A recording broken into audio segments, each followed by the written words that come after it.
for your opening tip.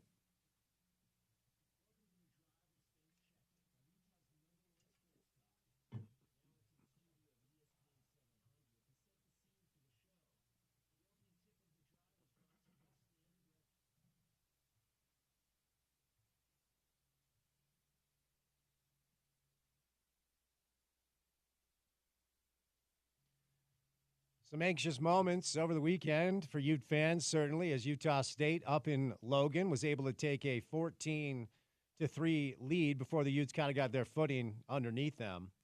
So it took a minute as far as that slow start for Utah football, but they were able to find their footing and ultimately get a pretty comfortable win over the Aggies, 38-21. So Utah had not been up north to play Utah State in 12 years.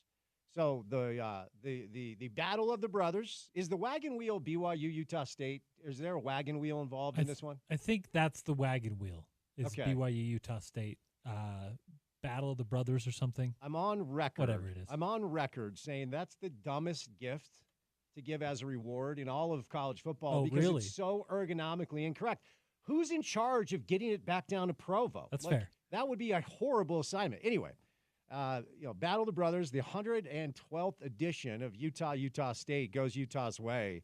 So let's dig into a little bit. We'll get to some BYU before we play Coach Wick coming up. So the questions heading into the game certainly were surrounding the quarterback position, as they have been and will be for a while. So we told you on our show last Monday that I was told Isaac was getting the reps with the ones. So I wasn't surprised to see Isaac under center. Cameron Rising was dressed. He did warm up. They go with Isaac Wilson, and it was a little bit of a shaky start, but man, did this kid settle in. And according to our friends at PFF, Isaac Wilson, highest graded true freshman running back from week 3, a PFF grade of 73.5. And it was good news for so many different reasons. Let's get into a few of them. First of all, let's say most of you probably do not bet, and you shouldn't. As I say on the show, do not gamble on sports. You work too hard for your money, keep it in your bank account, keep it in your pocket. But if I said to you, you have to bet your next paycheck on whether or not Cam Rising is going to play in every game moving forward, what would you bet it on? We would all bet it on probably not. Nobody wants him to get hurt. Certainly, we all want to see Cameron under center, as Porter referenced earlier. All of the reports and Coach Witt himself saying they expect him under center in Stillwater to take on Oklahoma State. Oklahoma State has stayed clean. They trounced Tulsa over the weekend after getting a win over Arkansas that was really hairy for them. Quite frankly, they were lucky to get that done. They beat South Dakota State to start the year. We'll get into OK State throughout the course of the week. On this show, we kind of start to turn the page closer to Wednesday.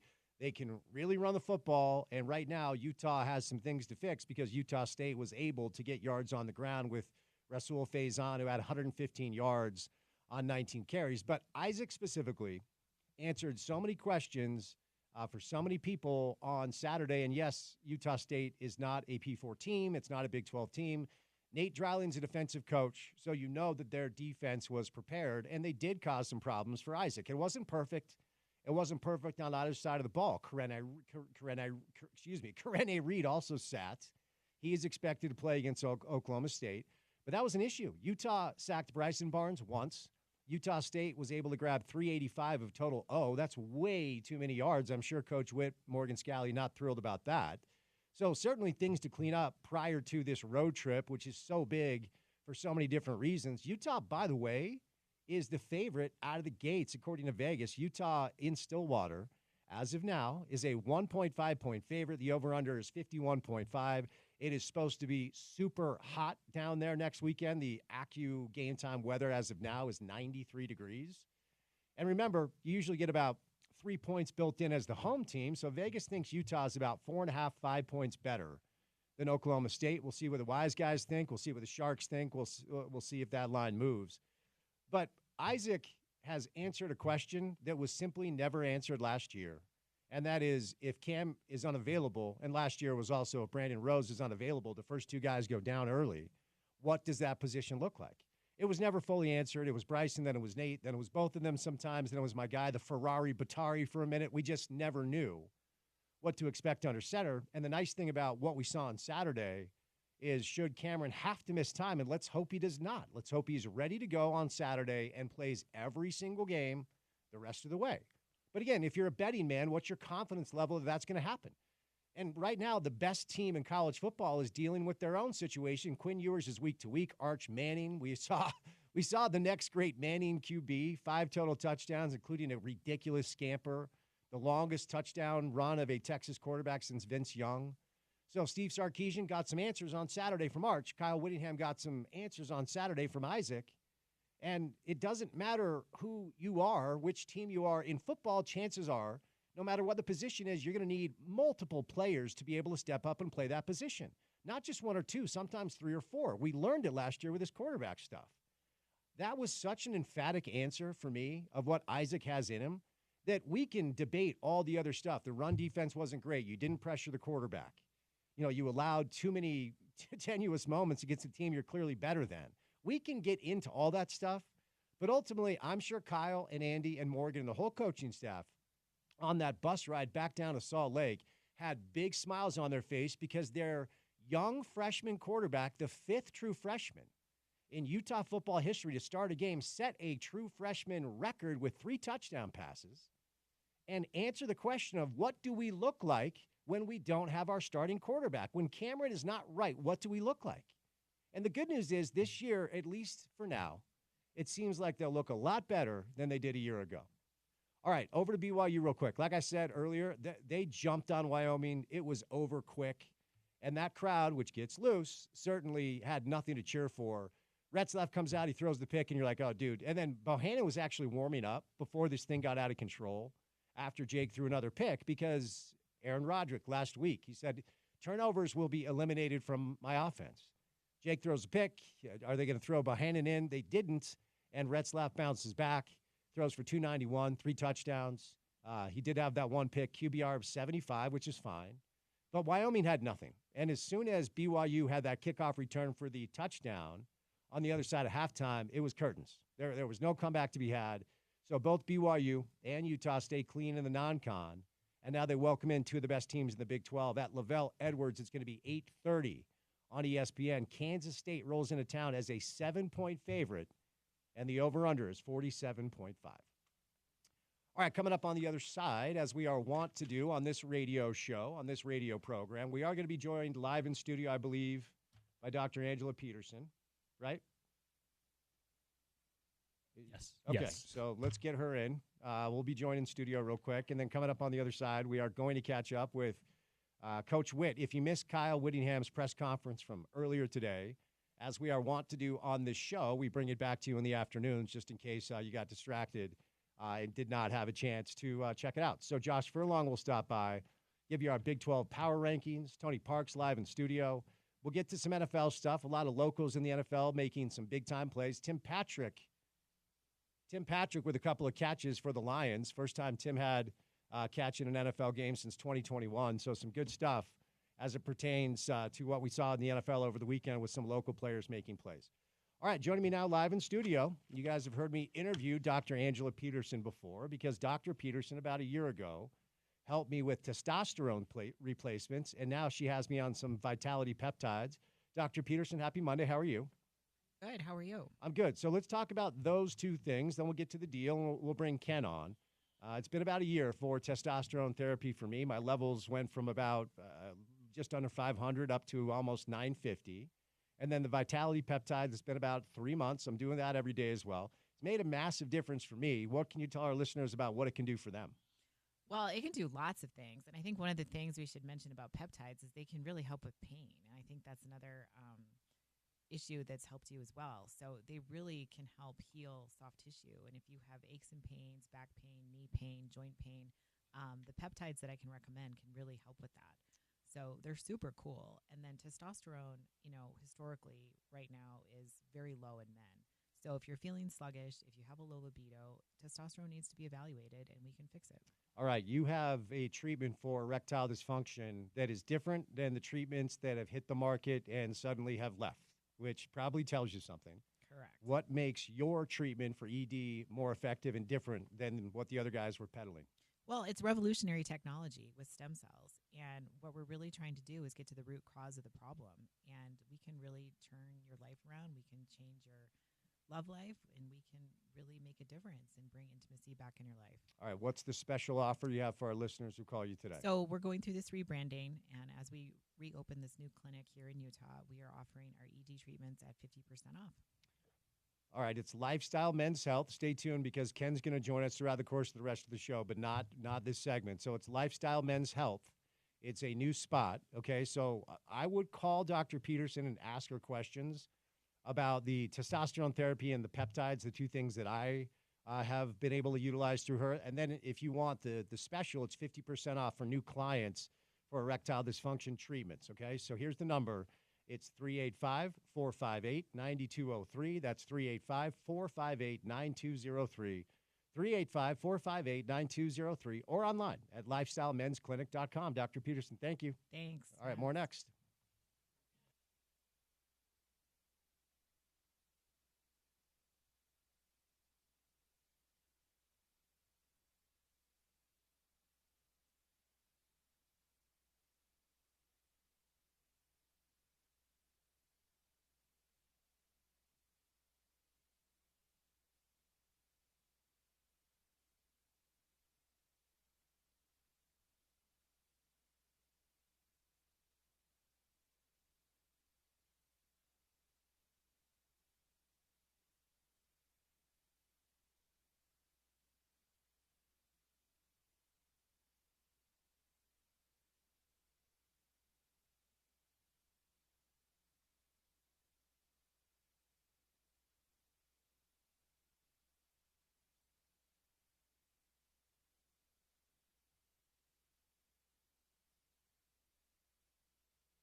Catching a lot of strays today.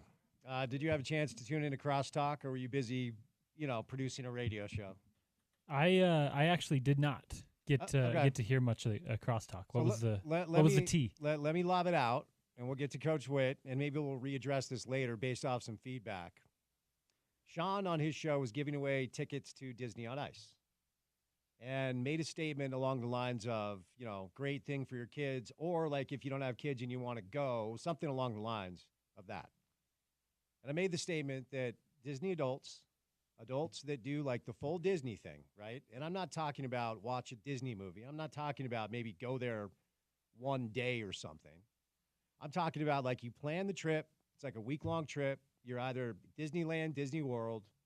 You're at resort hotels. So you're spending probably $10,000 start to finish. And that's the deal. And you get together with your boys or you get together with your girls and you're like, hey, we got to do the Disney thing. And that's the thing that you do often and spend your time and money doing often without children. I find that to be a form of mental illness. Oh. Is that too strong?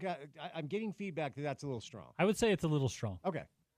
I will say, and it's interesting because you're in a market that, let's be clear, loves Disneyland. Yeah, but most of people that love Disney have a bunch of kids. Or just some kids, or a kid like me. I have one. I took him on a Disney cruise. I enjoy Disney, but I can't picture like calling my buddies and being like, "Dude, what are you guys doing? Third weekend of October. Get ready for a little. It's a small world. We're gonna crush Space Mountain like 7 times.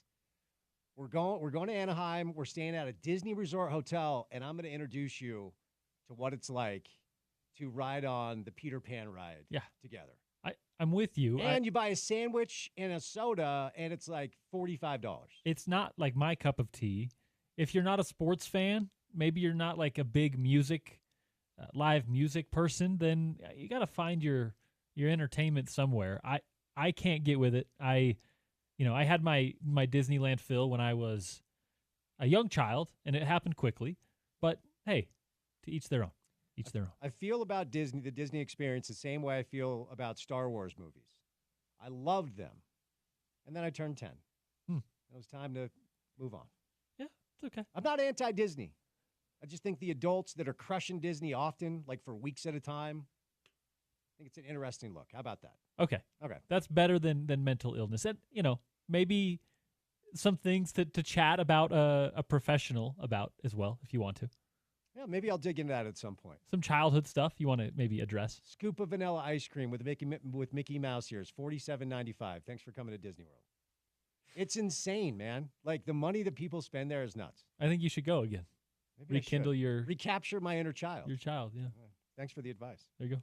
All right, so we're going to bring in Josh Furlong today. We have Tony Parks later on, but as we do every single Monday during the college football season, if you missed it from earlier, here's the head coach of the Utes, Coach Witt. All right. Hard-fought game up in Logan against Utah State this past weekend. A lot of positives coming out of that game. First of all, our quarterback play. It was great to see Isaac have success, and thought he really managed not managed, that's probably the wrong word. He played exceptionally well in the game once he got settled in. We got kind of a slow start as a team. No explanation for that. They did a good job getting their guys ready. The Aggies did, and they played very well. They were coached well, and give them credit for our slow start. A lot of that goes to them. But anyway, we ended up gaining some momentum as the game went on. Ended up winning 38-21, and now it's time to get into conference play. So it's conference play from here on out. Starts at Oklahoma State. Tough place to play from what I hear. I've never been there. About the same size stadium that we have, within just a few hundred people, I believe. And so there's a lot of similarities between the two programs.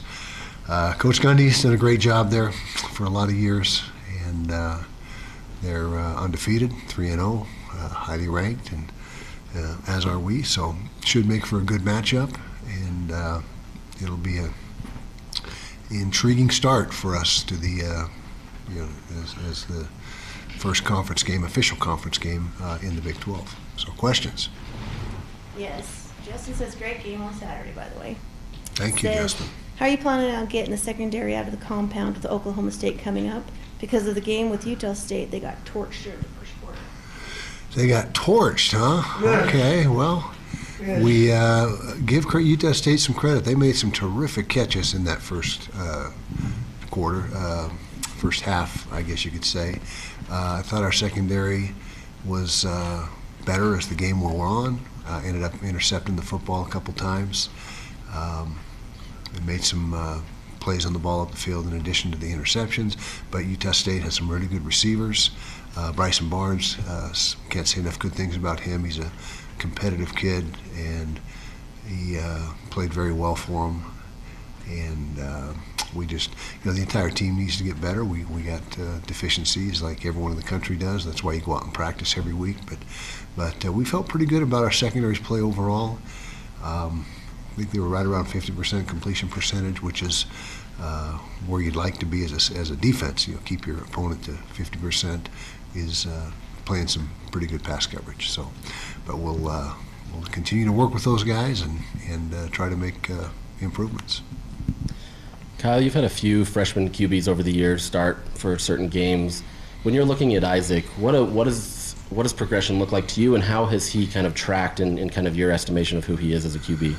Well, progression is better numbers, numbers that are improving. I thought he had his best, and this is his first, obviously, start and opportunity to have all the reps during the practice week and get completely tuned up for the game.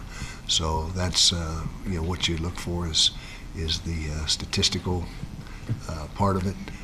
His QBR was pretty good for the game for a true freshman. He needs to continue to gain command of the offense. Coach Ludwig's offense is not the easiest offense to learn, but once you get it, it's very effective. And so he's just continuing to attack whatever that learning curve and become more comfortable with all his reads and the checks and there's a lot of, not only in the throw game but in the run game, there's a lot of checks that need to be made in the run game, and he's just continuing to get better and better at that. After watching the tape, what did you identify as the reason the run defense somewhat struggled there against Utah State? I would say for the game itself, we were not bad, not our usual. What'd they come away with, 140 or 130 yards rushing, which is typically more than we give up, but I give a lot of credit to that running back. He was physical. He had good speed, good quickness. He ran with violence, and he's going to gain a lot of yards this year. He's a quality back, and that's probably as much as anything else in the game is that guy and his ability. But I thought once the defense settled in, we got a lot stingier in the run game and played much more effectively down the stretch. Coach, you obviously Mekhi Bernard settling in seems to be at RB1, but are you seeing encouraging signs from Mike Mitchell? Yes, we are. And he's been hampered by a nagging injury that just keeps showing up every week. Not enough to keep him completely out of the game, but enough where he's got to leave the game at times to let it stop hurting, I guess. But he is, as a freshman, doing a nice job and is a good complementary back to Mekhi. He's a bigger back. He's nearly 220 pounds, and where Mekhi is about 200 pounds, maybe 205. So he's a good complement, gives us good complementary rushes and carries in the game, and as does Deshaun Stanley. He's another guy that contributes to the run game. And so between those three guys right now, those three guys seem to be the guys that have emerged as the guys that, at least for the moment, that we're going with.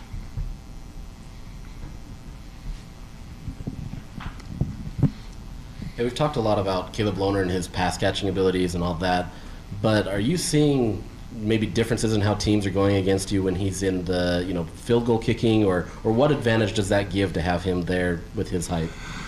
His height, that is the advantage. I mean, he's 6'7" plus, giant wingspan, so that adds to the elevation he gets, and he's a great leaper. So you put all that together, and that makes him very effective at that role, that particular role in PAT field goal block.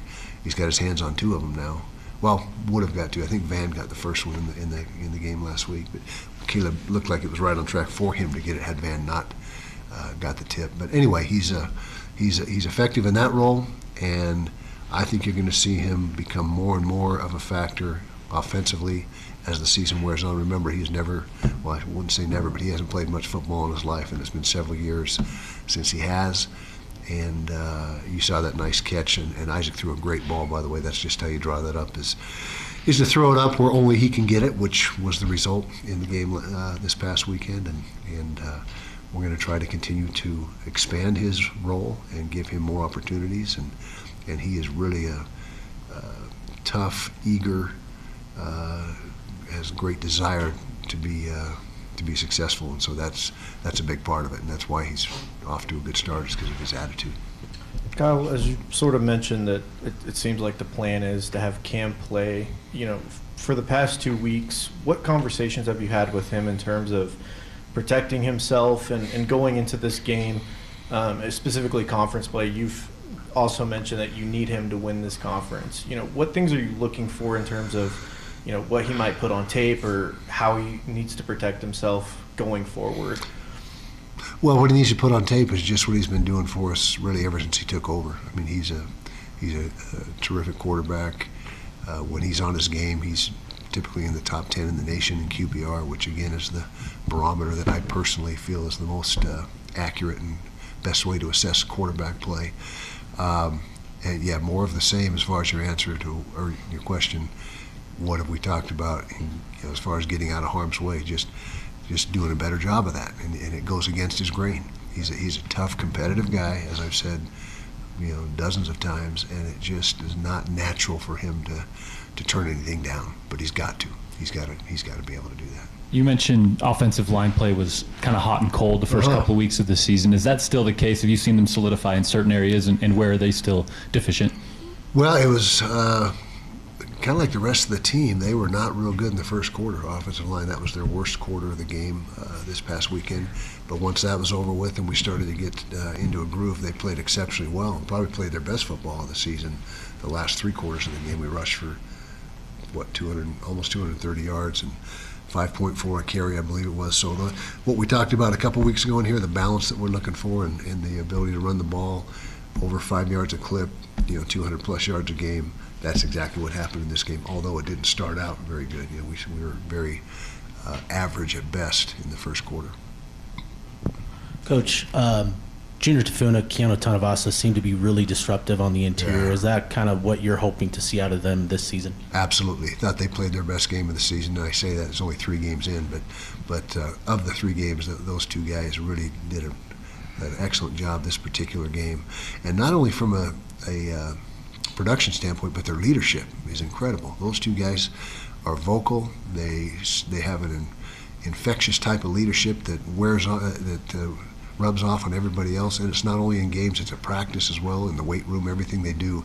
Those guys come into the facility with a great attitude. They're upbeat, and like I said, they're exactly the kind of guys you want playing for you.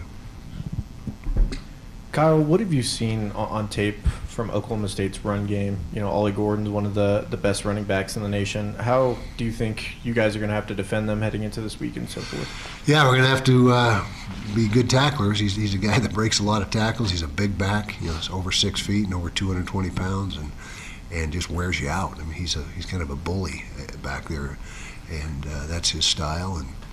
And very rarely is the first guy going to stop his charge, but it's going to have to be a concerted effort by the whole front 7 to gang tackle and wrap up, and which we didn't do a good job of early in the game this past weekend, as we said. So we got to do a better job of that.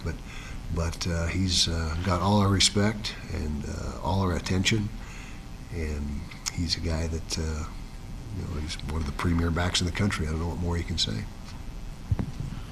Coach, a couple new faces on the defense side of the ball, Jonathan Hall, Rabbit Evans. What did you see from them in their first action this season? Some good stuff, especially from Jono. Thought he made a bunch of plays. I think he had 36 snaps, if I remember correctly, the grade sheets that we do every week. and really was productive. He's a very sure tackler. He's a guy that once he gets his hands on you, it's over. I mean, he can tackle as good as anybody we got. Rabbit, some hot and some cold. He made some nice plays, a few assignment errors. He's still learning. He did not get here until late in the summer, and so kind of like Coach Ludwig's offense, Coach Scalley's defense is pretty involved, and there's a learning curve there. So he's working hard to get up to speed, but he's just still not quite as assignment sound as he needs to be, but the ability's there. He's got a lot of ability, and very proud of Cam Calhoun. We haven't talked about him, but he stepped in and gave us some very good play on Saturday, had that one nice interception, and some other really good coverage reps. So that's huge for us to see him play like he did, and it just gives us that much more depth and one more guy that we can go to in the secondary. Karenni Reed seems to be a calming force and kind of the communicator on that defensive side. When he's not there, how does your defense change, and kind of what are you looking for, for guys to step up, or what kind of happens when he's not there? Yeah, well, first of all, his immediate replacement is Sione Fotu. He's the one that has taken the reps that Karenni, by missing Karenni, he's the guy that's filled in. But John O'Hall is going to be in that role as well and start to get more reps. A lot more falls on Lander Barton when Karenni's not in there to run the show in the front and make sure that guys are lined up correctly and where they're supposed to be. And that we put a lot of the onus of that, the front alignments on the linebackers to get those guys straight and based on formation and communicate as far as where they need to be. So Lander Barton's got probably the biggest job when Karenni's not in there because it really falls onto him. Kind of piggybacking off of that, do you think not having Karenni out on the field last week sort of impacted how your run defense operated and so forth? Anytime you lose a good football player, there's some diminished results, and not that the guys that played for him didn't do a good job, because they did, but if it didn't matter who was out there, it wouldn't matter, but it does matter. I mean, you put your best guys out there for a reason, and so he's a team leader. He's a very experienced, very fundamentally and technique sound linebacker that does everything right, and seldom, if ever, makes a mental mistake. So he's one of our captains. I mean, so he definitely provides a lot and brings a lot to the table, and you do miss those guys when they're not there. But that being said, it's part of the game, so it's next man up mentality as it always is, and next guy's got to step up, as well as the supporting cast. We talked about that last week, that handling adversity not only comes from your opponent, but from within when you're dealing with injuries and things that go awry. Coach Gundy and yourself got your jobs within a few weeks of each other back in 2005. Can you compare, contrast, maybe look at some parallels that allow you guys to have the same job for so long?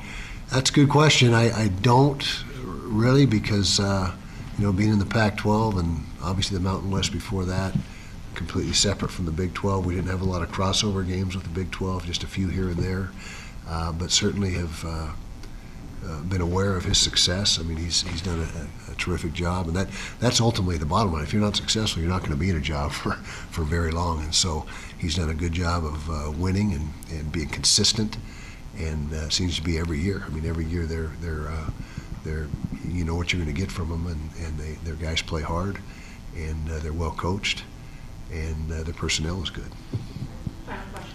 Coach, we know you're a big day game type guy, but the Arizona game was announced 8:15 p.m. Fans love it. What makes that atmosphere so special? I don't know, but it is kind of magical at Rice Eccles and at night games, and I didn't know that. I just realized that Jordy failed to tell me that bit of information. But that's okay. I'll never complain about kickoff times. But preference is sooner the better. I'd rather play at 4 in the morning if we could, just get up and go. But I just hate waiting around for all day on Saturday for games. But it doesn't really matter what I like or don't like. But Rice Eccles. Back to your question is I don't know, other than it just seems to be electric at night, and I don't have a great answer for it, but it sure is an advantage for us, a definite advantage. No thanks to Jordy. Thanks, guys. Okay. Every afternoon, every Monday afternoon, we I guess we could replay Kyle every afternoon, but we usually do it on Mondays. If you missed any of it, log on to ESPN700sports.com. All right, joining me now, live in studio, Dr. Angela Peterson from Lifestyle Men's Health. Brand new brand, Dr. Peterson. Tell listeners about the new brand, this new project. It's a new rebranding. Well, I started a clinic in Scottsdale with some other partners, and, when you do a good thing, you get noticed. And so that business is going well, and we are going to bring lifestyle to Utah. And it's going well because you get results. That's how life works. Okay. That's right. And let's bring on Ken now, Lifestyle Men's Health. So Ken, I've been talking about the two products Dr. Peterson has helped me with that I can personally testify make a big difference. That is testosterone therapy and vitality peptides. What I want to get from you today, Ken, is your experience with these ED treatments and how they can help our listeners. Sure. This is one of those conversations that is hard to have. And us men, we need to have it because it's a natural thing that happens to us. But man, there's help because those pills and different remedies that's out there on social media, they're just Band-Aids and they don't work. And we use stem cell regenerative cells to treat ED that helps regrow, rebuild the tissue within our unit, if you will. But the biggest thing, it works. And it's a game changer. That's why it's so successful down here. I'm in Scottsdale myself. That's why I was busy. I couldn't make the first segment because I'm dealing with clients. And we brought it up to Salt Lake, and we're really, really proud. Dr. Peterson, what would you say as far as men of a certain age going through these treatments? Like, what's the general demographic? I'm in my mid-40s. Ken's in his mid-60s. What's like the demo that you typically work with? Well, it can be any demographic. Really, it affects men over the age of 40 by nearly 50%. So we see 40-year-olds, 50-year-olds, 70-year-olds, 60-year-olds, 80-year-olds. Like, it really doesn't matter. But as we age, it's definitely something that, can decline. All right, what's the special offer you have for our listeners who call you today? So for new clients here in Utah to Lifestyle Men's Health, we are going to be offering our signature ED treatment at 50% off. All right, there you go. But you got to call today. Like I said, for me, it's been the testosterone therapy and the peptides. I would definitely recommend giving those a try. But call Dr. Peterson, ask questions. She'll walk you through the whole thing at 385-458-9203. That's 385-458-9203, 385-458-9203. Dr. Peterson, Ken, thank you. Thank you so much. All right, more coming up next right here on ESPN 700.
500 Southwest Temple and online at standardrestaurant.com. Welcome to the drive 500 Southwest 500 Southwest Temple. Some anxious moments over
All right, we're going to bring you our Big 12 power rankings coming up in just a little bit. Do it every Monday on the show. We will review our Friday picks that we gave you before we said goodnight. Did okay this week. Weren't as last week we were 5-1. This week we were 3-2. So not bad, not great, not bad. So we're going to do that coming up in just a little bit. We'll bring in Tony Parks live in studio. But let's bring in our guy, Josh Furlong, covers the Utes for KSL. Josh, happy Monday, man. How we doing? Happy Monday. Good to be here. How are you? I'm good. I appreciate your time. So what questions did Isaac Wilson answer, in your opinion, Josh, on Saturday? I think just if he's capable of being able to back up Cam Rising, right? I don't know that there's some earth-shattering question about what this projects for his future, but I think, it showed what he's able to do and that he's able to actually lead the offense in a way that gives them confidence. So I think by and large, that's probably the biggest question that was answered. It had its mistakes. It wasn't perfect, but I think it showed that he's able to do it, and especially in a way where you have to come from behind and kind of help your team rally. So I think it was all good things for him and in his progression as a freshman QB. Tell us by all accounts, I know they don't update injury situations, but it does feel like everyone is expecting Cameron to be back for OK State. Is that your understanding, Josh? Yeah, that's the understanding. I mean, there's always things that could happen in the course of the week, but the guess is that Cam will be able to go, and that this was an opportunity for Isaac to get the start, but also to heal up Cam, and now it gets into conference play, and we're back to having the QB1 back on the sidelines, and then to center, and everything should be okay. So and Coach Witt talked about this during his media, talked about it after the game. In your opinion, and look, you go up, you get the win without your starting quarterback, without one of your best defensive players in Karene Reed. All good. It's all good. You got the win. That's fine. But Kyle talked about the issues, and certainly this was not a super clean performance. Credit Coach Dryland in Utah State for playing hard and at some point giving a lot of Ute fans some anxiety. What were the biggest holes, Josh, in your opinion, for Utah's win against Utah State? To me, it has to be the run blocking game, right? Utah's defense didn't do a great job of filling those holes at times and being able to stop the run. Granted, Utah State has a phenomenal running back that was able to make a lot of plays and really expose some of the things that Utah was experiencing. Some of that, like Kyle said, was they were trying to mix up their defense and trying to do something so that Bryson didn't have an understanding of what was going on.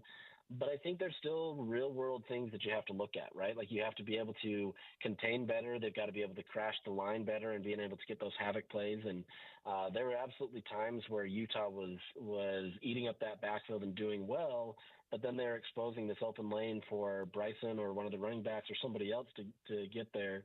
And so that's a big issue. Outside of that, I think it's the secondary. I think it's, an inexperienced group that there still needs to be some better communication between them all. There were a few plays where guys were just kind of left on an island and didn't really understand what they were supposed to do, and then they got beat. And so I think that's going to come.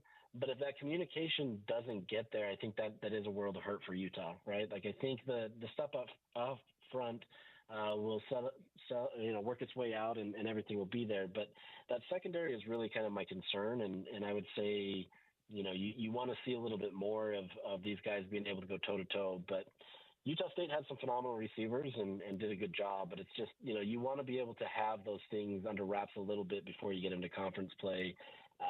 But it's just going to be a work in progress, and it's always going to be about needing more reps and needing more film and being able to be out there. But I think you're seeing some good things from them. It's just going to take some time.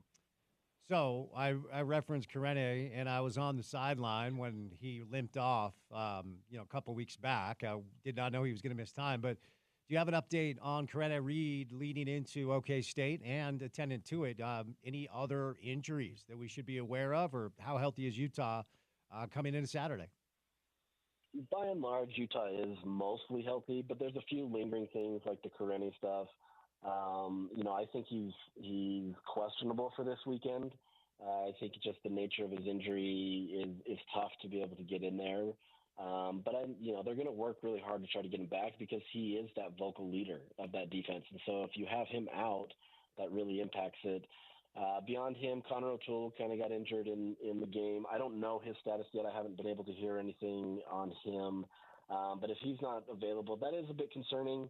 Utah does have the talent and the depth to be able to absorb that a little bit more than maybe linebacker.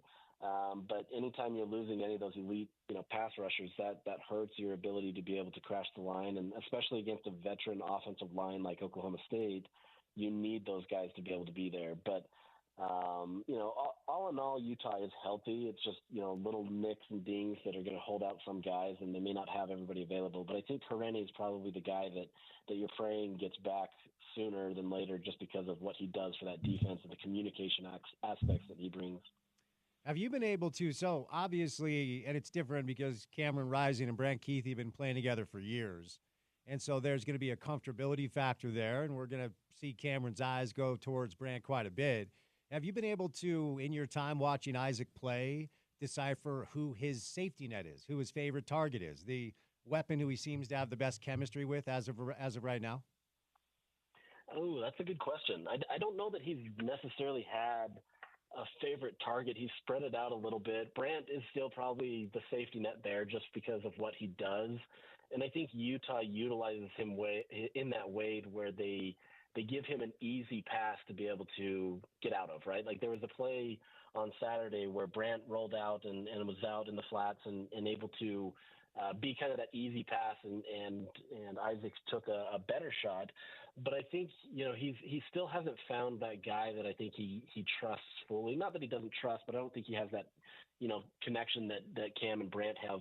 But if there is another one that I would say, maybe Caleb Lohner, he feels really comfortable with him in the end zone.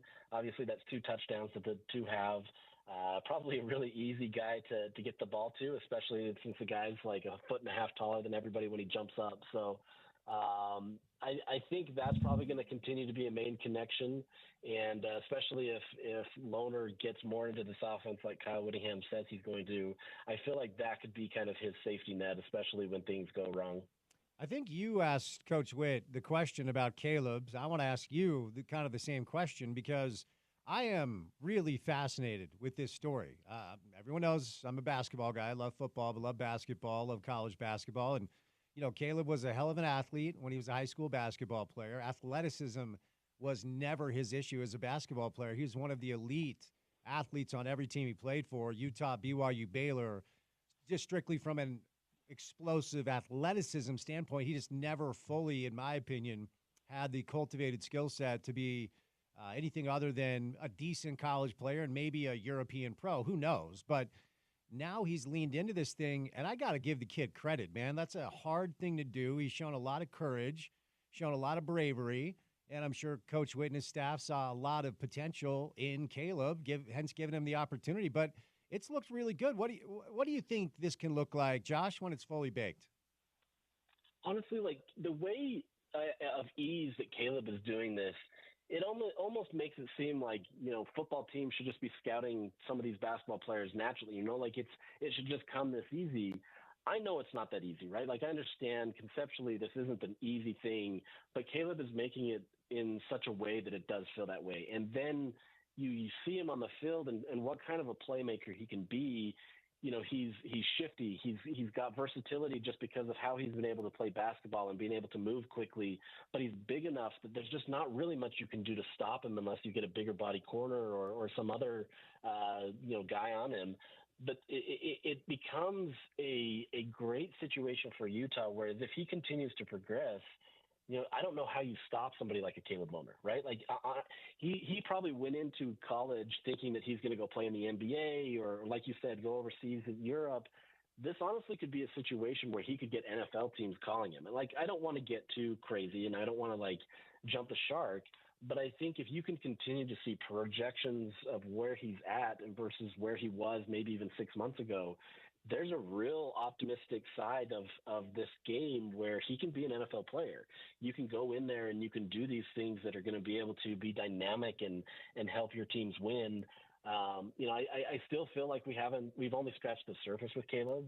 What he does in the passing game obviously is great because of his size, but I think even just in the field goal unit, right, where he's able to just deflect passes, or not passes, but field goals, but also just kind of divert the trajectory of where these are going to go because of his wingspan.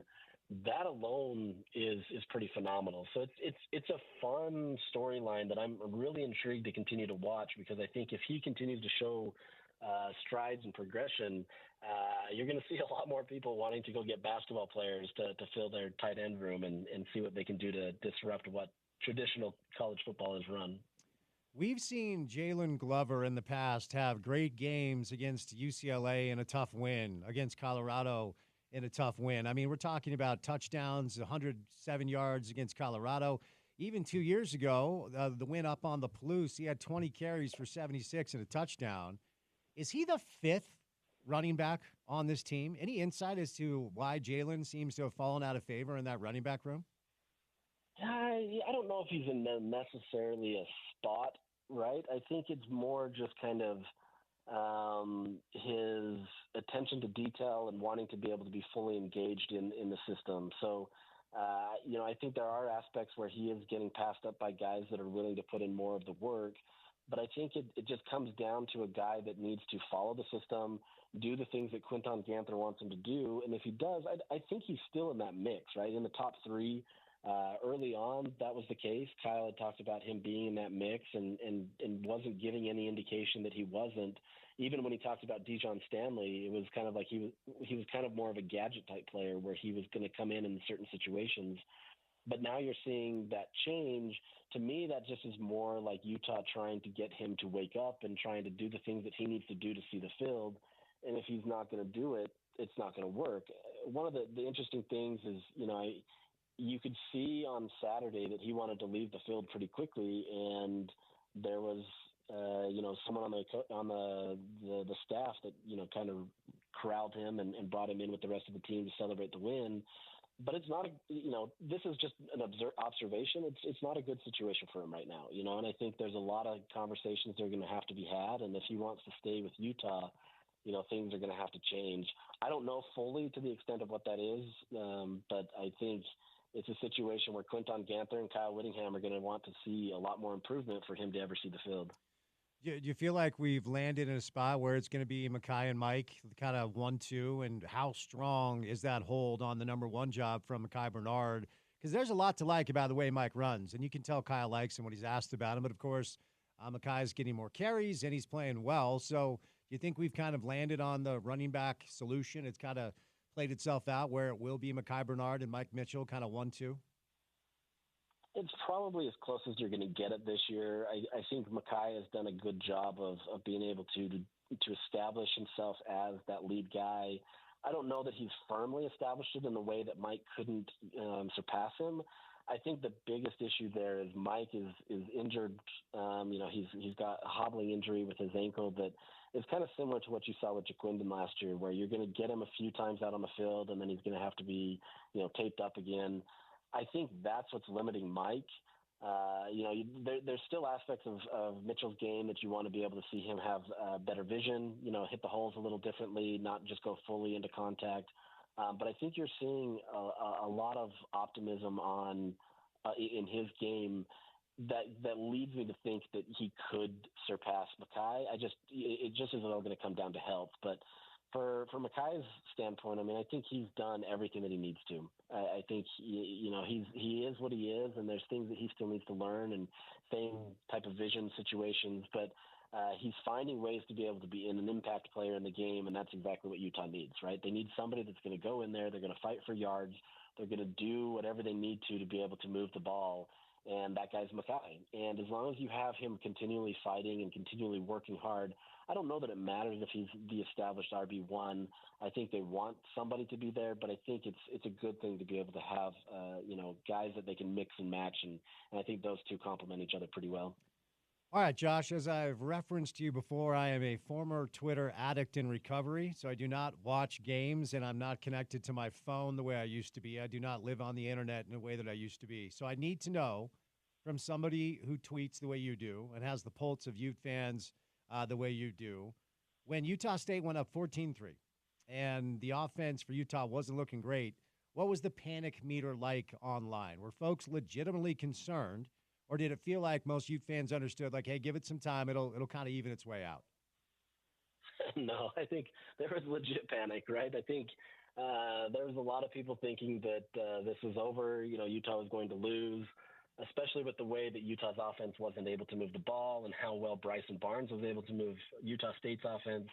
The sky was falling in a large part, and that tends to happen sometimes in games. But I think it just felt really dangerous of what Utah was doing.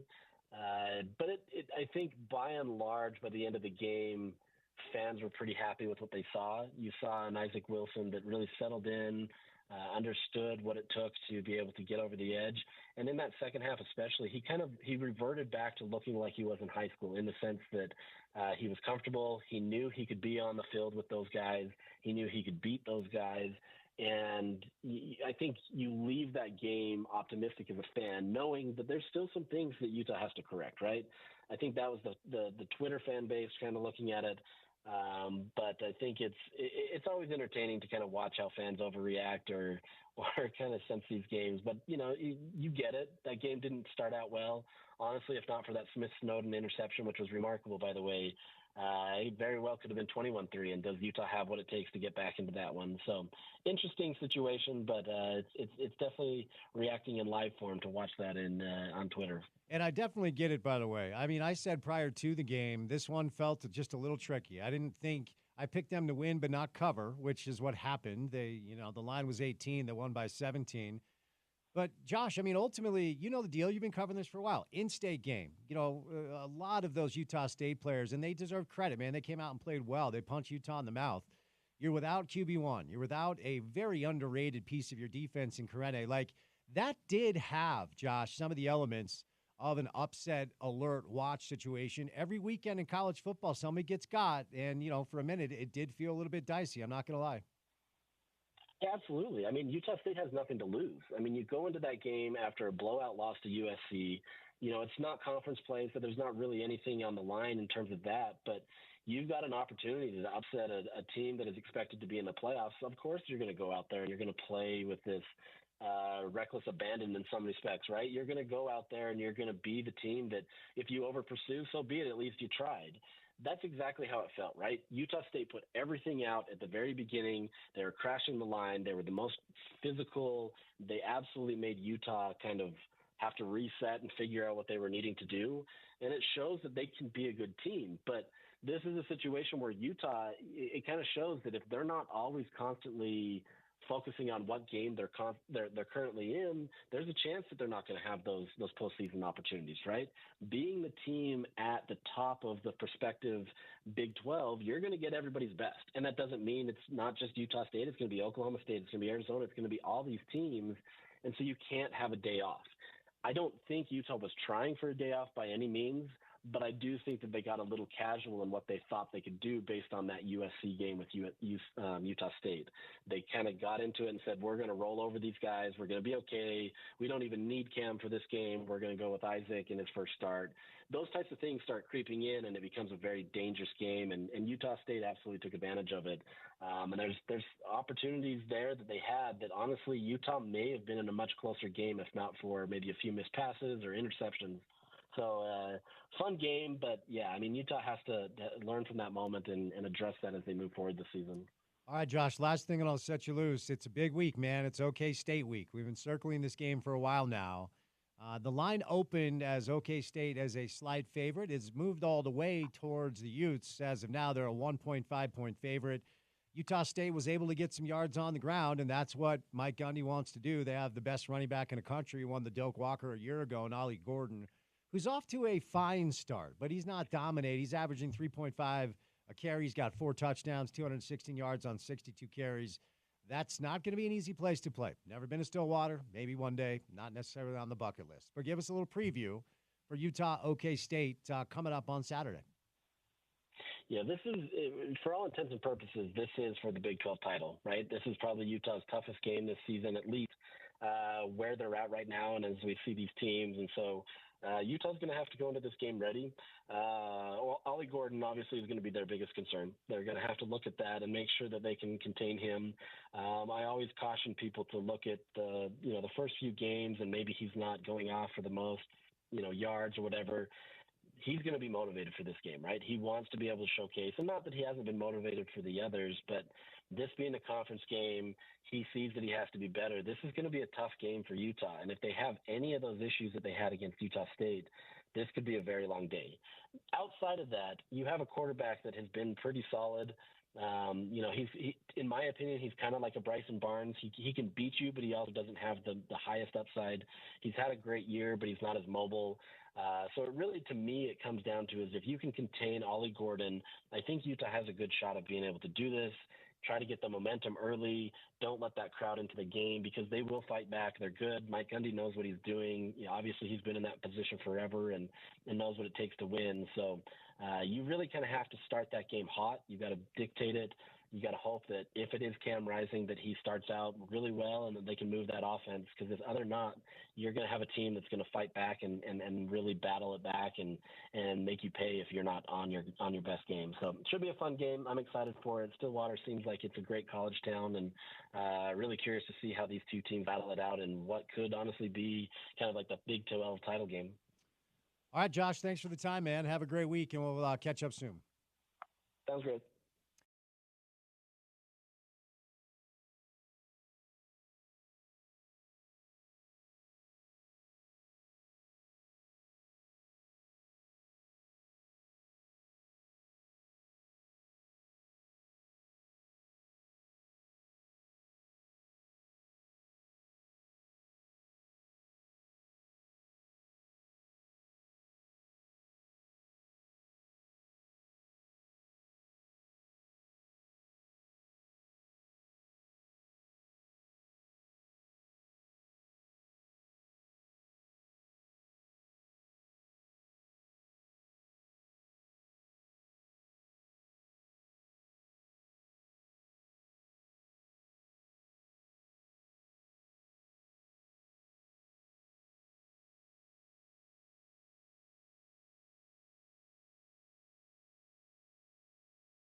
in a lot of the things that have been under the surface this year. Also, great job by, from Amy Jackson to Dustin Dellin. There's just a lot of people that have exhausted efforts. Brian Dever, everybody who's just gone all in on making this the best year it can be to give next year a big punch. Did you say Derek Amicone? Yeah, son of Mark Amicone. Yeah, Mark's son. yeah. Hey, Porter, will you hop on the mic real quick and remind Tony what our official stance is on our radio show about nepotism, please? Not big on nepotism. Yeah, can't win with him. First of all, can't win with him.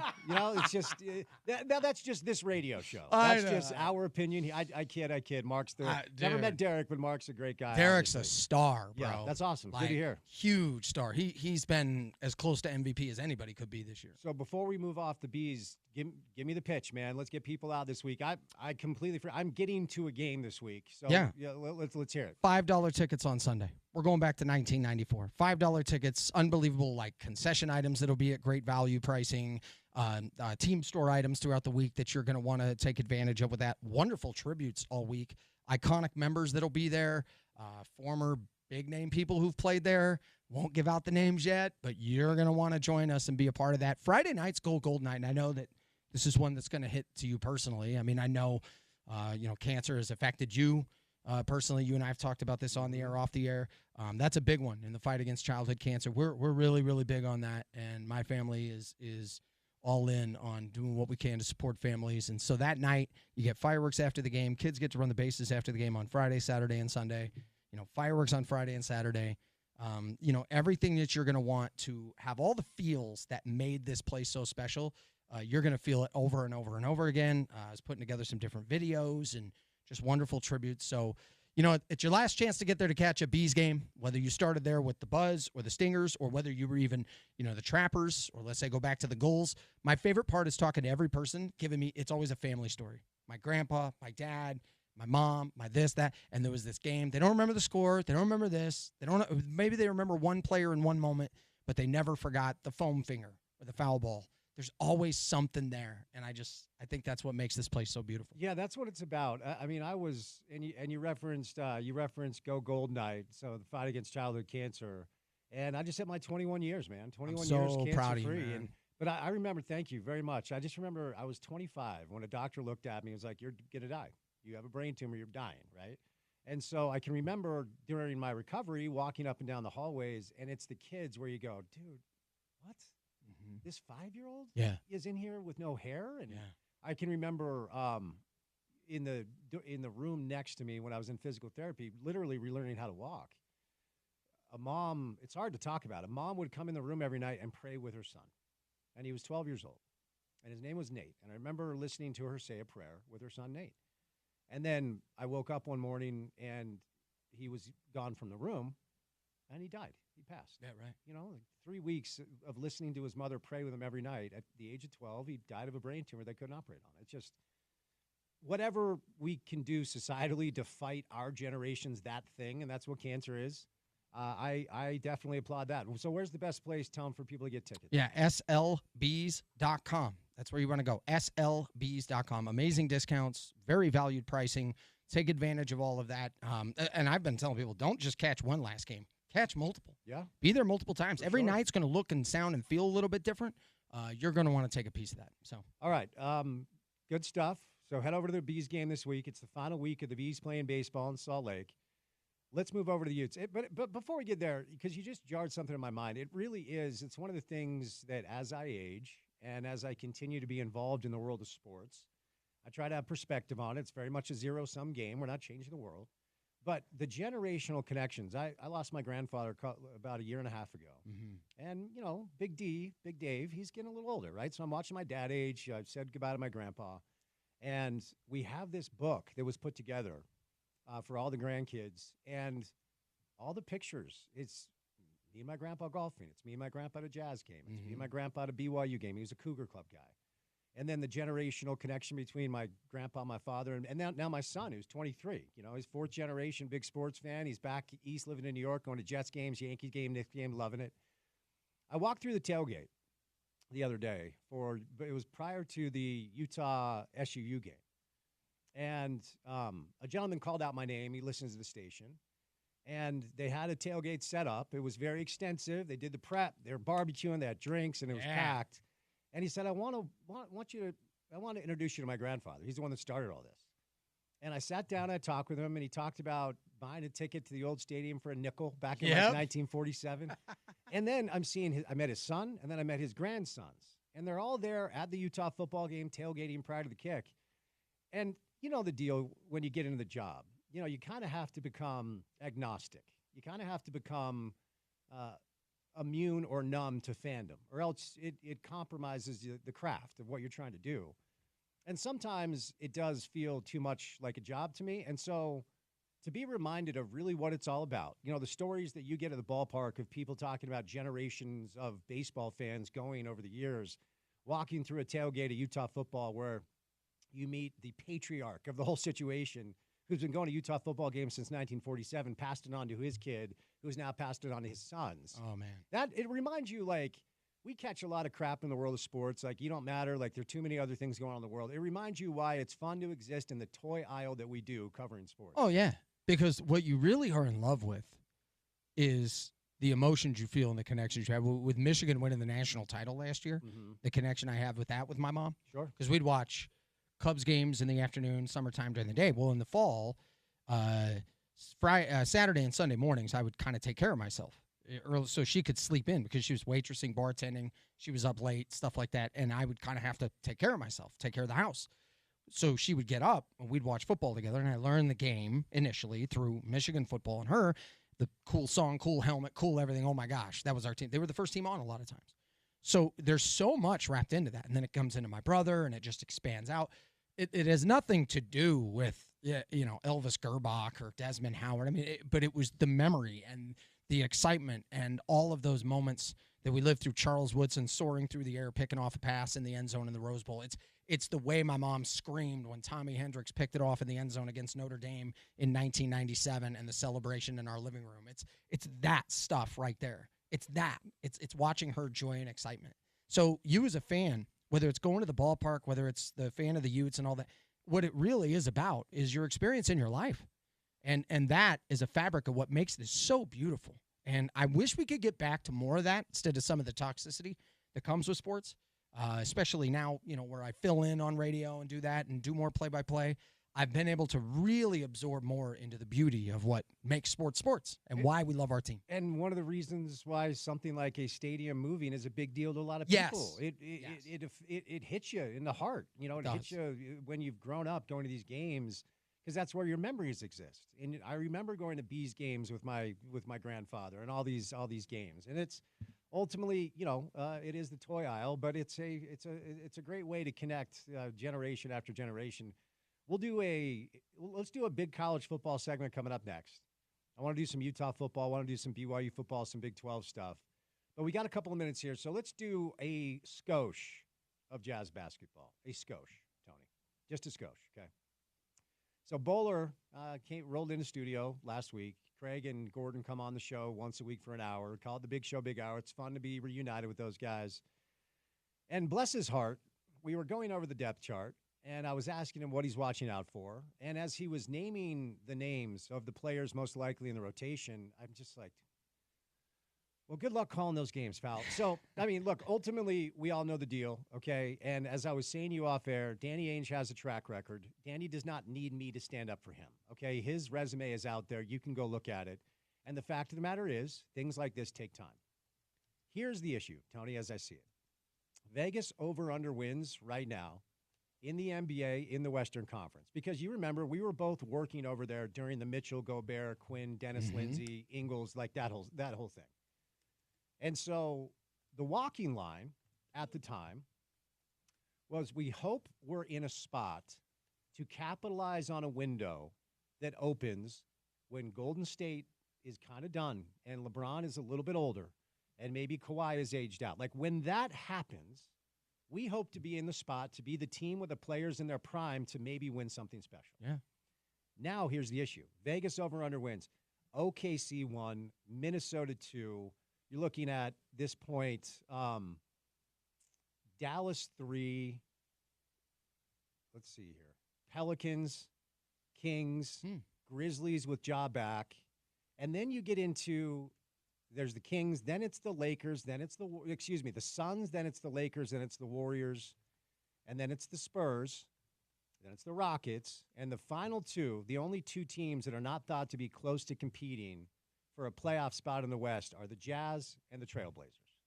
Those are the only two bad, quote-unquote, bad teams, according to what the odds tell us, in the Western Conference. Here's where the issue comes in.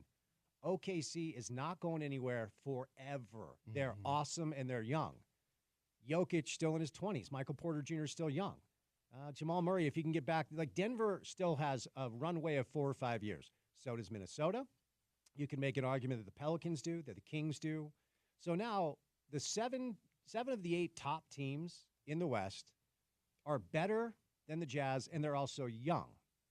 So the window, and this is kind of how you have to view the whole thing in pro basketball, when will a window open, and can we formulate our roster construction to be there when that window opens? Now the window's like 7 or 8 years away, barring something completely unforeseen. I just don't see the direction forward to serious competition, Tony, anytime soon. So first of all, you're right. There is a Danny Ainge is playing the long game. You don't have to be okay with it. I've also said you don't have to pour money into it as a fan if you don't want to. That is your that is your choice. You are not any less of a fan if you don't, by the way. If you say, cool, I'll wait for the long game, and I'll put my money into it when things seem to be more of the approach that this team is a threat. There's nothing wrong with that as a fan. Nothing wrong with that. This can't be a process, though, where you just simply wait for everyone else to get worse. So is that kind of is the described way that you're talking about? That can't be it. What you have to believe in is your ability to identify the best players that make the difference between being good, respectable, threatening, and elite eventually. Now, they believed in that process before. Danny Ainge did, and he was right. Tatum, Brown, we can go on and on and on with the other names, and they threatened for a good number of years. Now, that was a 12-year process, and for the first 4 years, I want to say, not a whole heck of a lot happening. Remember, they flushed out. They got a bunch of picks. They started over. Okay, the payoff is a ring and maybe more. I don't know if it's going to take 12. I don't know if it's going to take 8. I don't know if it's going to take – I don't know. But what I do know is they have a belief in their ability with the process to identify those players, get them in, and create the situation and the circumstance that gives them that championship-level success. He has the track record to prove it, but what it takes is time. Because what he did in Boston by quickly making trades and then winning the title in 2008, he did it that way. I think it's going to be tougher to do something like that in Salt Lake City with free agency and all that. I think you're going to have to go with your draft. You're going to have to go with your guys. You're going to have to be very selective. And you have got to hit more than you miss because you're not going to bat 1,000. But you got to kind of be Reggie Jackson. When you barrel one up, you really barrel one up. And Danny Ainge has proven that while he does not bat 1,000, he can have more strikes than he does gutters.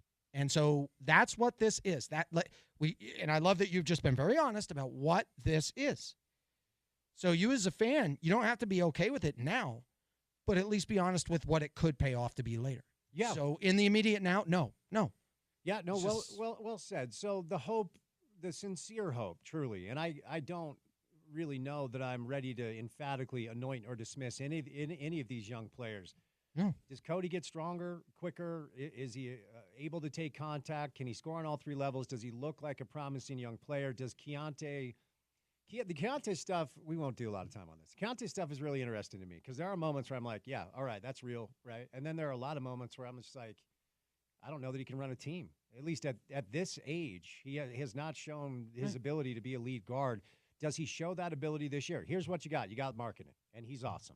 Okay. Yeah. So he's the one you found throughout the course of everything you gave up.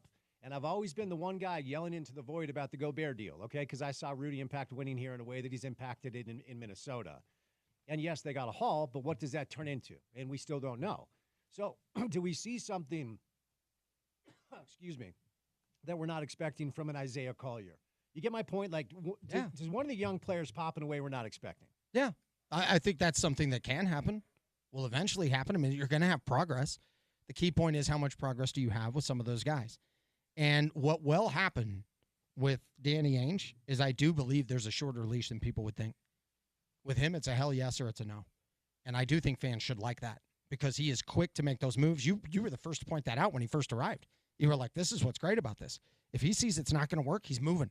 right away. He's moving. Yeah. He's not playing the Dante Exum. Hey, let's see how this, and he's so young and he's so that, and it's the same story. It's the same crap. It's a different diaper and it's over and over. No. It is this getting us where we want to go? No, out. Can this get us where we want to go? Yes. Let's continue to process and develop.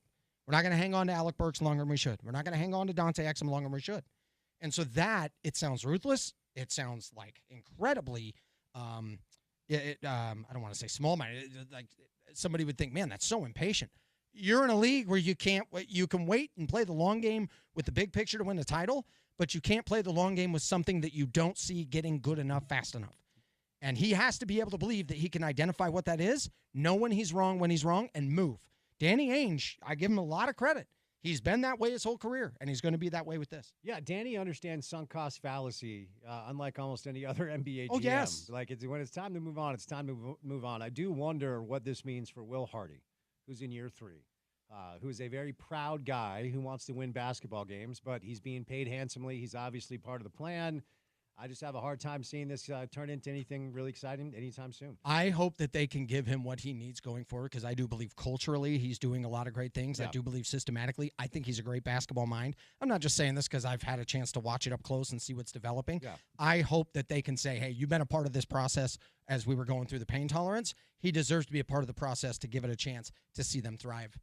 Let's hope he gets some players because there's a reason he wanted them to trade for Dame Lillard. I can tell you that much. Yes. All right, want to tell you about my friends at Prize Picks. Prize Picks is America's #1 daily fantasy sports app with over 5 million active members. All you do is pick more or less on 2 to 6 player stat projections and watch the winnings roll in. I want to emphasize more or less on 2 to 6 player stat projections. You only need to get 2 right to win money. And here's what they're doing. They're giving you 1 win for 1 Caleb Williams passing yard every week in September. So only 1 yard from Caleb Williams, that's an automatic win, which means you only need to match 1 more to win money. So 4 weeks of free W's. Don't miss this deal because it's gone when September ends. Here's what you do. Download the Prize Picks app today and use the promo code ESPN700 and get $50 instantly when you play $5. That's promo code ESPN700 on Prize Picks to get $50 instantly when you play $5. You don't even need to win to receive the $50 bonus. It's guaranteed. Prize Picks, run your game. We'll do some college football with Tony coming up next right here on ESPN 700.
Tony Parks live in studio, the voice of the Bees. Last chance promo code style as the Bees are saying goodbye to the capital city.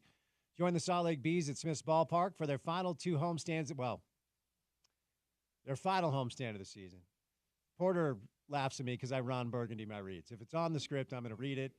Let's get Tony's mic on when we have a chance. September 17th to the 22nd. Use the promo code Last Chance for discounted tickets and don't miss out on the final games ever at Smith's Ballpark. Don't miss out. Get your tickets at slbs.com today. Bunch of great promos going on starting tomorrow night all the way through Sunday.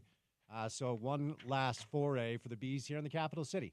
Real quick, Tony, what's your opinion on I caught some strays today because during Crosstalk with Sean O'Connell is hosting our midday show now. He was giving away Disney on Ice tickets.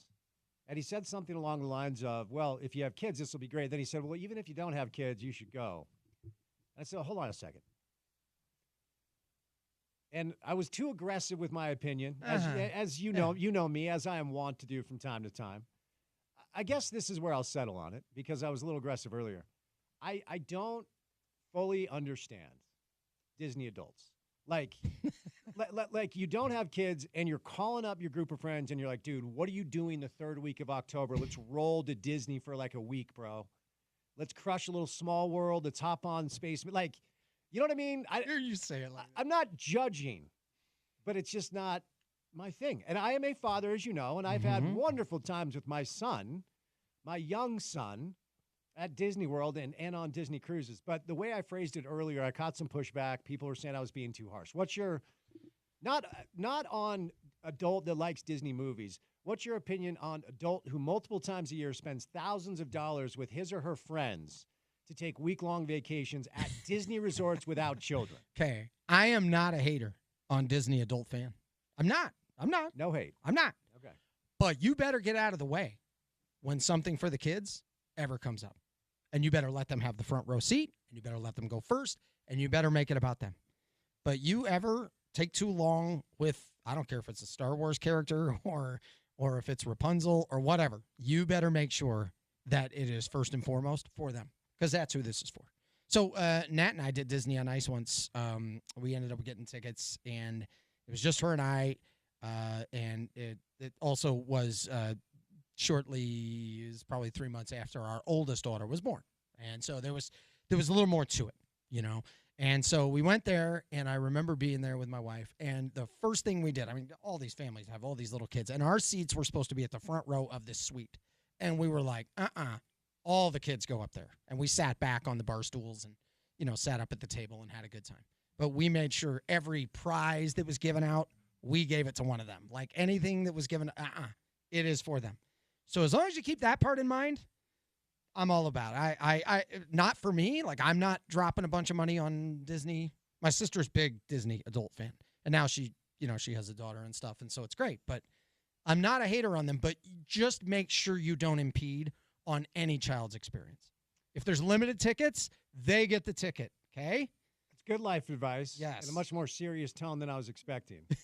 Bro, I'll meet you at the Dumbo ride, and then let's hit up Pirates and go to the Jungle Cruise. Like, you know what I mean? Yes. It's so expensive. You could do other. Anyway, off my soapbox. Not for me. No, not for me either. Tony Parks live in studio. All right, we got some time here, so let's dig into some college football storylines. And I got to say, man, I think Isaac Wilson answered a lot of questions on Saturday. We learned the lesson around here last year of what it can look like, not just without your starter, but without your backup. Cam was hurt last year, so was Brandon Rose. And I said after the Baylor game, I said, okay, Isaac's the 2. You know, you guys know your team way better than any of us do, so Isaac's the 2. If he's the 2, it had to look better than it did against Baylor. Mm-hmm. Now, Dave Aranda, as we all know around here, is a defensive savant. I mean, that's how he's made his way in the business. So I'm sure Baylor schematically was something that Isaac wasn't used to, but Utah State up in Logan is probably the most hostile environment that young man's ever played in front of. I know Corner Canyon gets some big crowds. But I was proud of him, man. I thought he stepped up. I thought he met the moment. I thought he answered a lot of questions. What do you make of what we saw from Isaac on Saturday? Isaac Wilson is much better than most true freshman quarterbacks. And by a mile, by the way. He's going to get exponentially better as the year goes on. The question is, how good is he going to get and how fast, and which games are going to be the ones where the wheels wobble at all, where, film crew or scouts try to catch up to him from each team, right? That being coaching staffs when they're preparing for him. But the big one for this Saturday, the big question is, okay, Isaac Wilson, what kind of jump is he going to take? I think this game's going to be decided by the offensive line of Utah, plain and simple. This is a Kyle Whittingham game on Saturday. This isn't an Isaac Wilson game. This is a Kyle Whittingham game. This is where your team is coming along, right? They've taken quality strides. And I give this team some credit, as some Kyle Whittingham teams in some of these recent previous years kind of started a bit slow, like maybe got away with the win where they didn't play all that well. Slow start to that game against Utah State, but those last 3 quarters, I really liked the way the O-line grinded and the way they started pushing bodies, the way they started executing, the way they started smashing. If they play like that in this game, but they got to do it for 4 quarters, if they win it up front, especially against the way they line up defensively, they get to dictate the terms. Life is much easier on Isaac Wilson. And suddenly Utah, with Kyle Whittingham, who knows how to get the best out of what any situation happens to be, if that happens, they win this game. This type of game, there's so many games people are going to remember about Kyle Whittingham. And they're going to remember the Sugar Bowl, and they're going to remember some, landmark victories. To me, it's the at Washington State a few years ago where you find out your starting quarterback's not going to play and you find a way to win.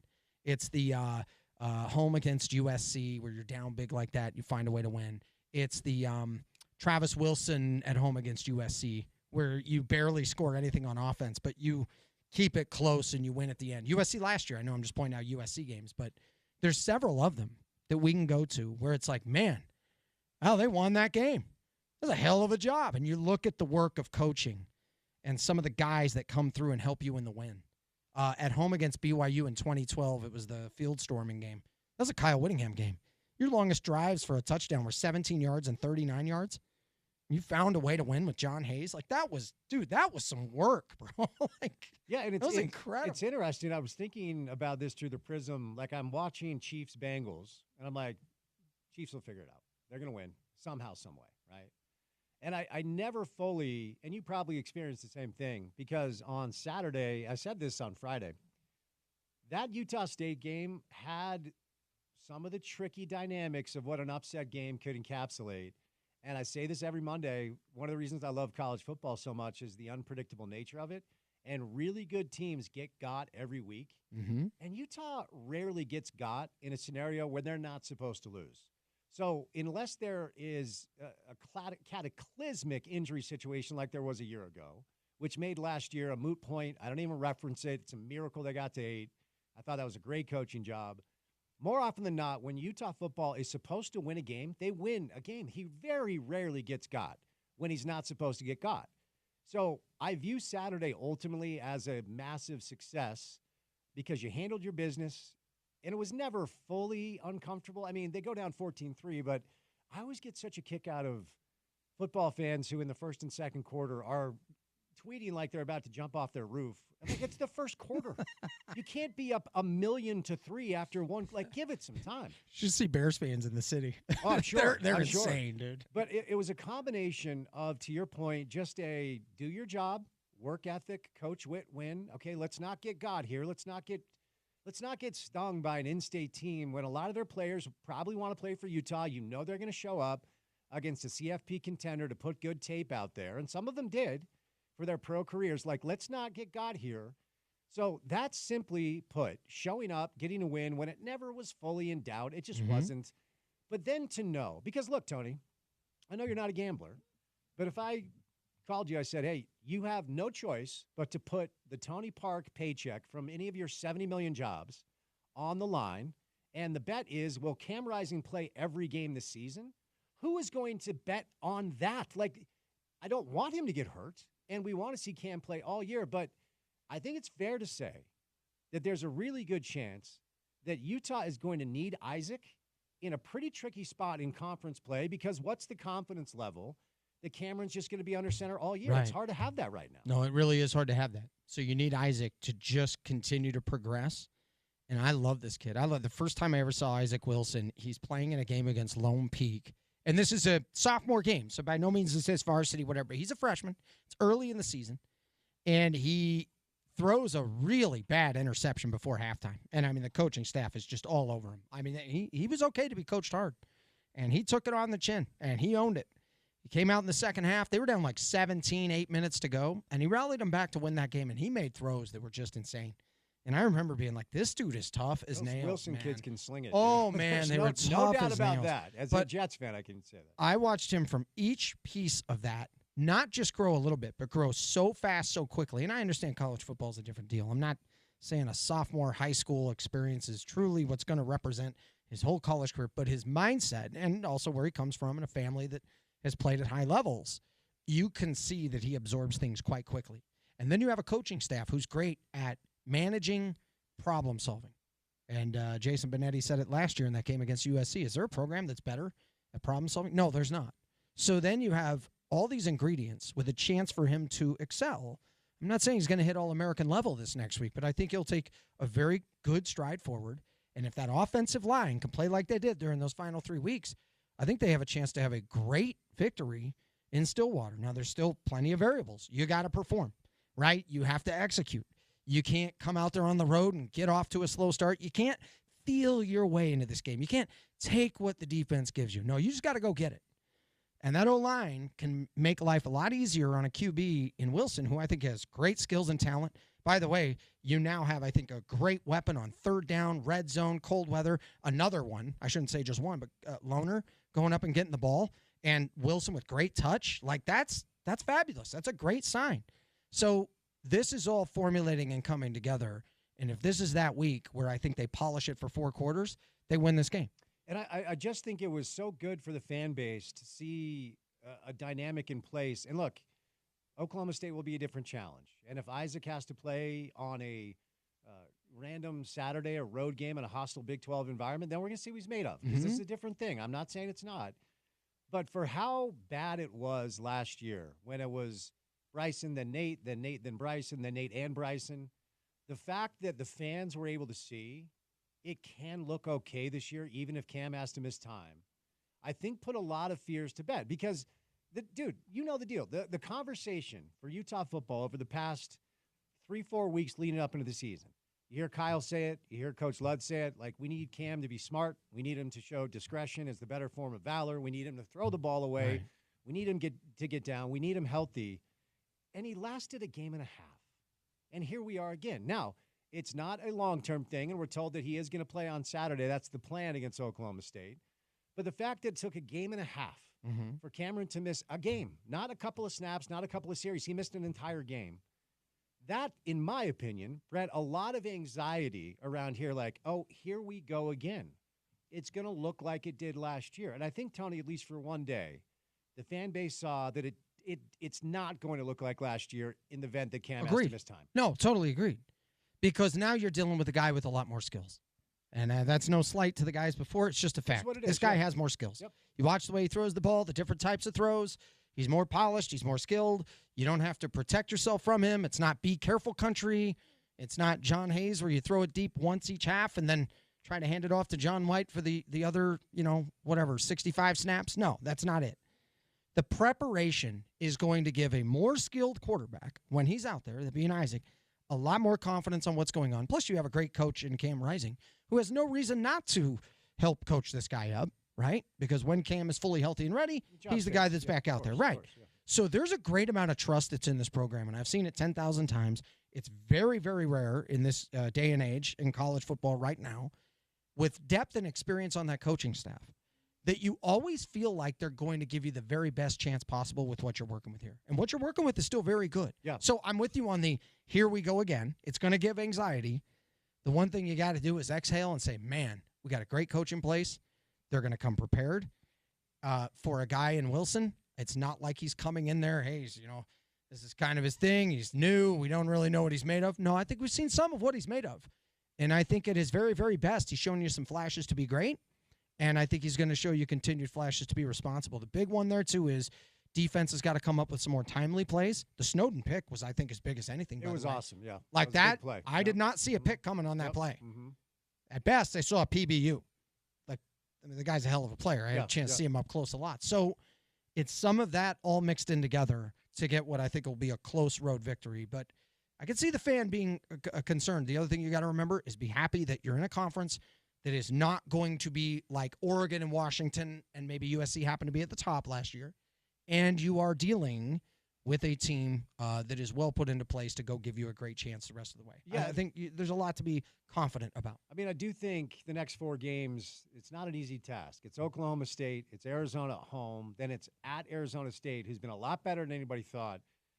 I'm a big UCF guy, but I'm not super down on TCU after that great football game over the weekend that saw UCF just beat them.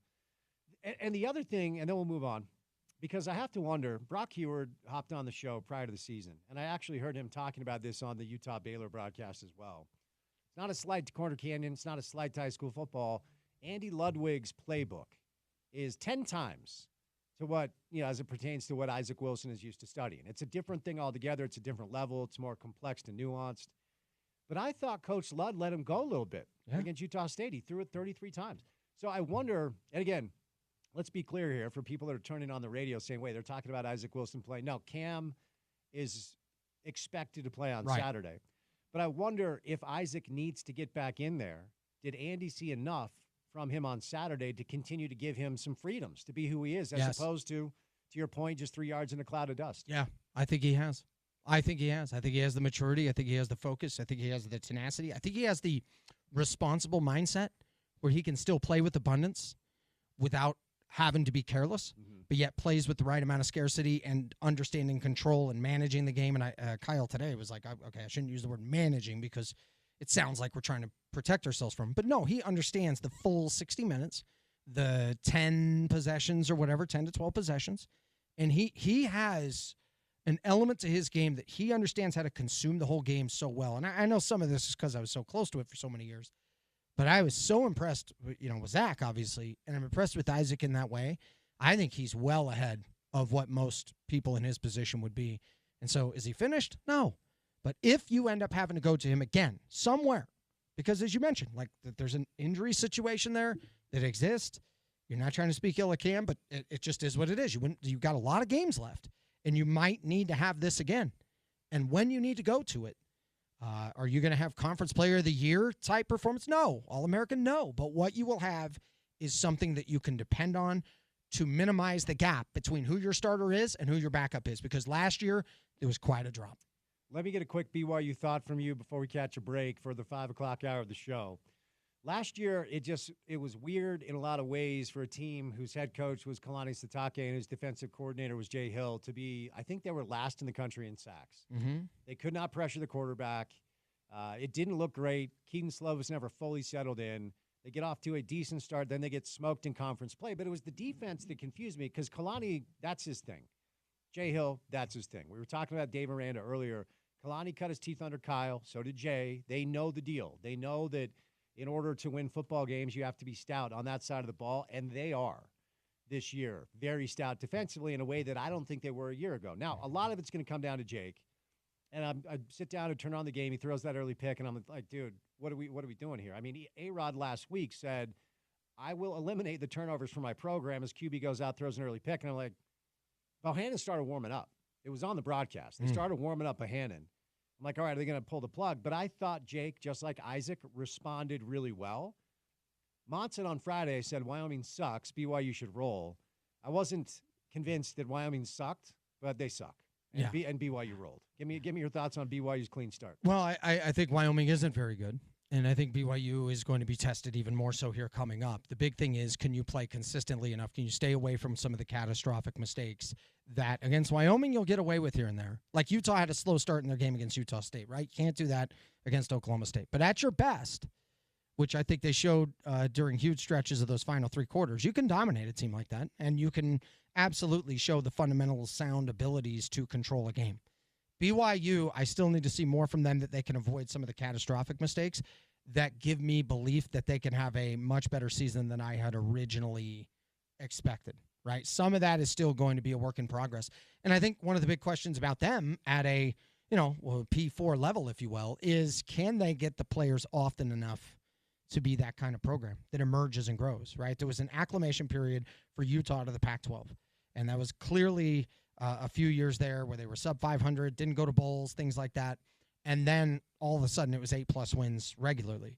For BYU, I'm very curious about that because the acclimation period is different because your recruiting your situation is unique. I do think they have as good a staff as you could ask for with great abilities to recruit in a variety of different ways. Now the big thing is just how good is their best.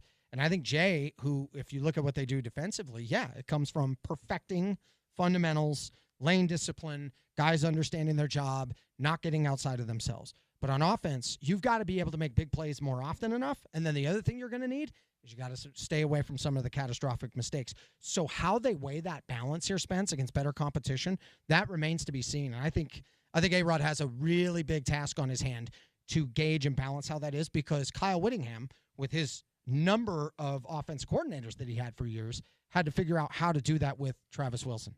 He had to figure out how to do that. I mean, obviously with John Hayes and some other guys, he had to figure out how to do that without depth. Because when they would have some injuries to O-line and then you have some quarterback issues, all of a sudden you start 1-5. And that's hard. So I'm very curious to see how A-Rod works and balances that. There's a real fine amount of work that goes into that. And by the way, he was a part of some of those Utah staffs that had to work with that. You know, it's funny. Some people may forget not to do the Trump thing. We're like, everyone forgot. No, you're the only one that forgot. There was a time when it came to the Utah offensive coordinator spot where it felt like it was like, hey, does anyone have Dave Schramm's number? Right? Like it was such a turnover, right, year in and year out. Coach Ludd has really solidified that. Let me ask you one more thing, because I don't think I've got your take on this, and I'm surprised. Now, let's be clear. The reporting on this is murky because NIL stuff, there's some websites here or there, and there's some reporting that you can look at. By all accounts, and this is a Ryan Smith thing because Ryan's a basketball guy, but by all accounts, BYU at this point has tremendous resources invested in their basketball program. Yet they have not found the football equivalent of Ryan Smith. And I just thought, I mean, look, I come from a family of BYU fans. I've got a brother who's a CEO of a company.